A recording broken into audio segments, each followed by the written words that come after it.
Hi, Heather Engebretson. It's a pleasure for us to stay here with you. Oh, it's a pleasure to meet you. Thank you. Thank you. Tell us about your role, Sophie, in Werther.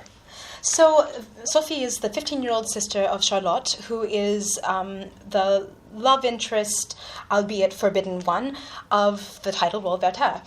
Sophie does not actually appear in this configuration in Goethe's novel, so I believe that Massenet brought her into the opera to shed a little bit of light into an otherwise very, very dark story.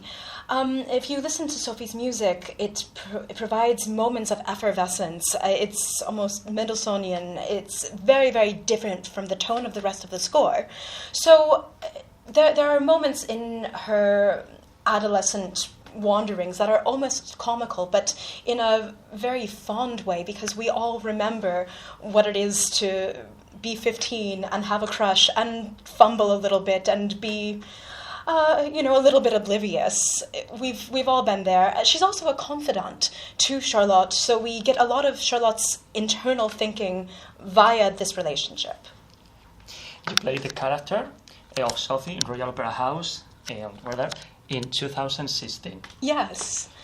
Which are the difference between that Sophie and this Sophie? They're 3 years later. Well, I guess the difference is that I'm 3 years older. My voice is 3 years older. I used to come at things with a lot more youthful vigor, and I'm more tired now. So I think the character has calmed down a little bit and gained some of Charlotte's introspection. And perhaps that is a good thing, because I feel that just hitting something with a lot of energy can turn into a caricature, even if it is a charming one. 15-year-olds are able to take on a lot of responsibility and maintain a huge level of empathy. So I hope that with a little bit more maturity, this character is slightly more relatable now. I hope. How has been the process from the first rehearsal to last 17th with the premiere? This time, for some reason, it felt incredibly quick. We had 2 weeks of staging in the room and some music rehearsal with Ed Gardner, and then we were on stage for 1 week. It seemed to be a whirlwind, even though in terms of duration, this was a completely normal rehearsal period. It was just very exciting, and I feel that somehow, because of this freshness, you know how long rehearsal periods, you feel like you're really flogging at a dead horse. And I feel that we brought a real spontaneity to the first night that I hope we're able to maintain through 6 performances. How is to work with Benoit Jacot, as director? Well, we've actually been working with a team of assistants because this is a revival. But Benoit came to some of the end rehearsals to give us notes, and his notes are very thoughtful.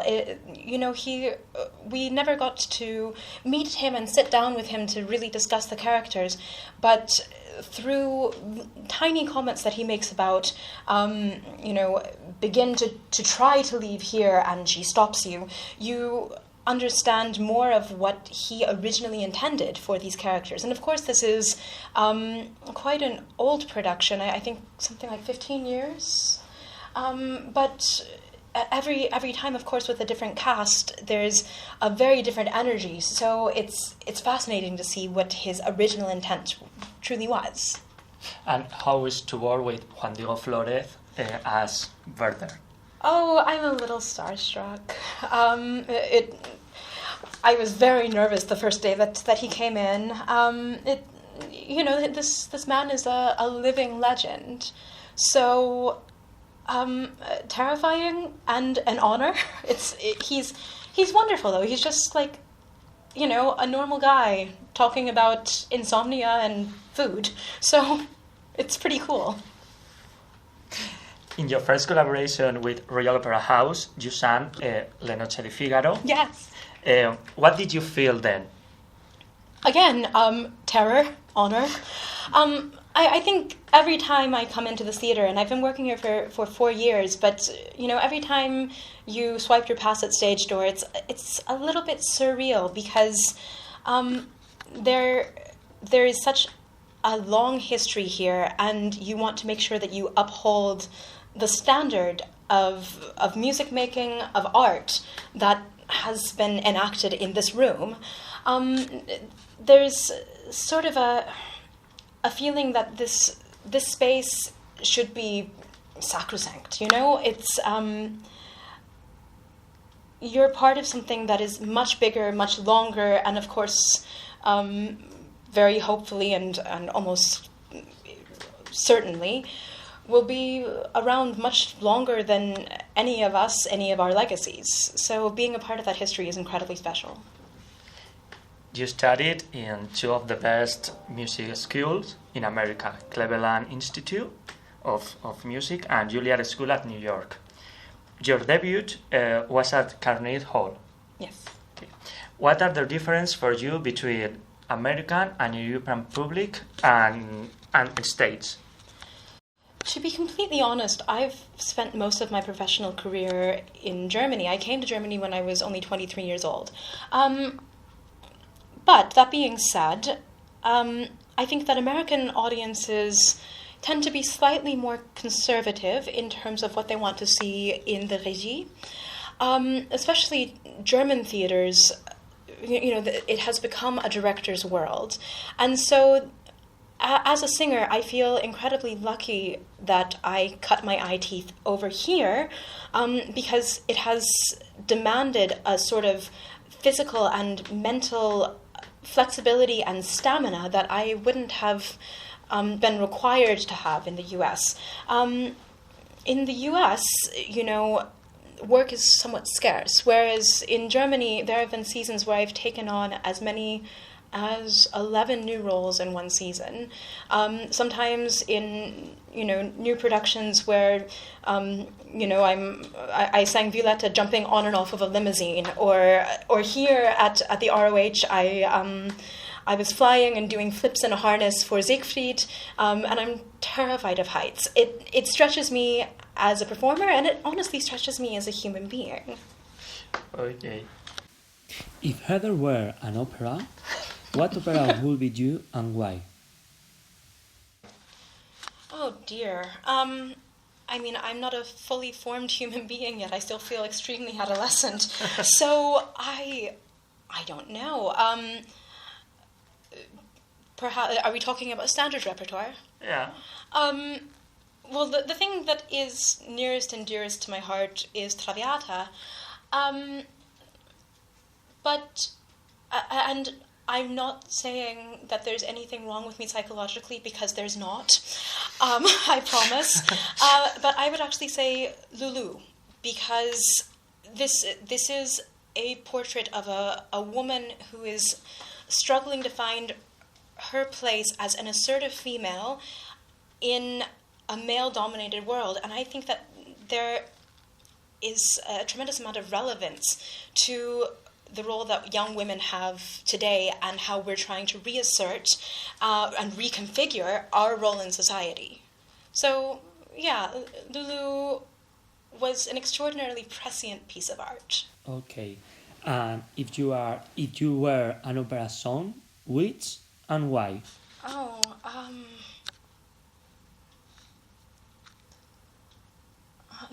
So I don't want Johanna An's head. I don't love partying that much, so Sempre Libera's out. Maybe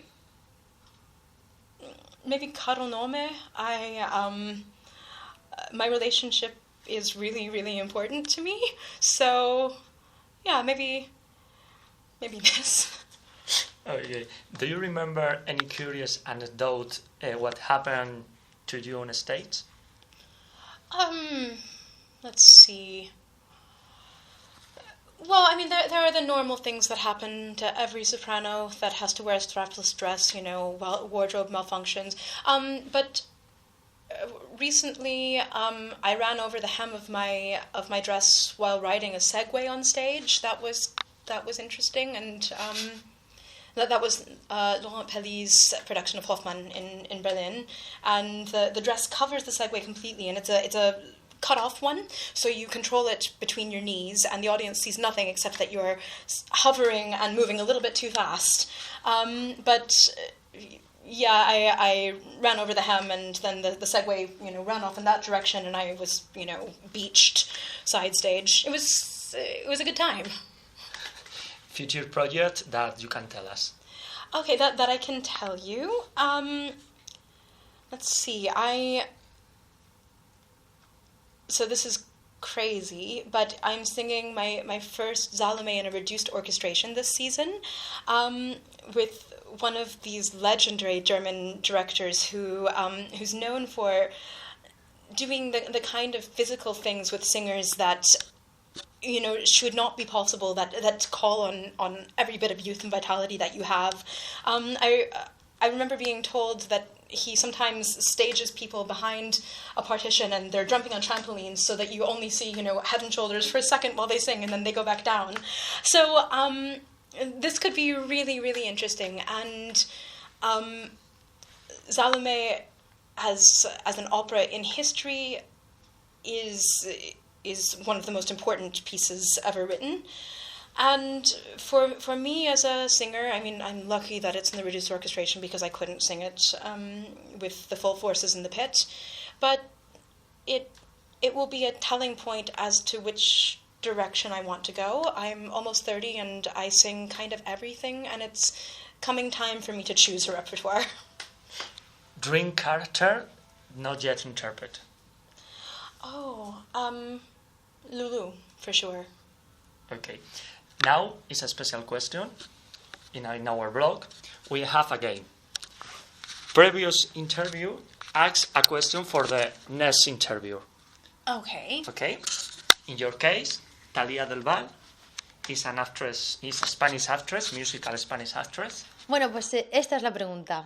¿Cuál es tu libro favorito y autor o autora y por qué? Philip Pullman, his Dark Materials. So these are ostensibly children's books, but they're not. They are books that are accessible by children, but by the time you get to the third book, I don't think that it is something that you can actually grasp the full meaning of until you've had an enormous amount of life experience. But the first book, Northern Lights or The Golden Compass, to Americans, I read when I was 8 years old, and it was my first brush with enormous emotion that I couldn't handle, and I think wound up being part of the reason that I went into the arts, because I didn't understand how much this sort of emotional existential crisis can lead you to examine every part of your life and to choose how you navigate things in a very different way than you would have before you read it. And plus, it's an incredible story that appeals to many questions that confront our society. So, just read it. Okay, thank you very much. Thank you. Heather, and Good luck. And you too. thank you very much.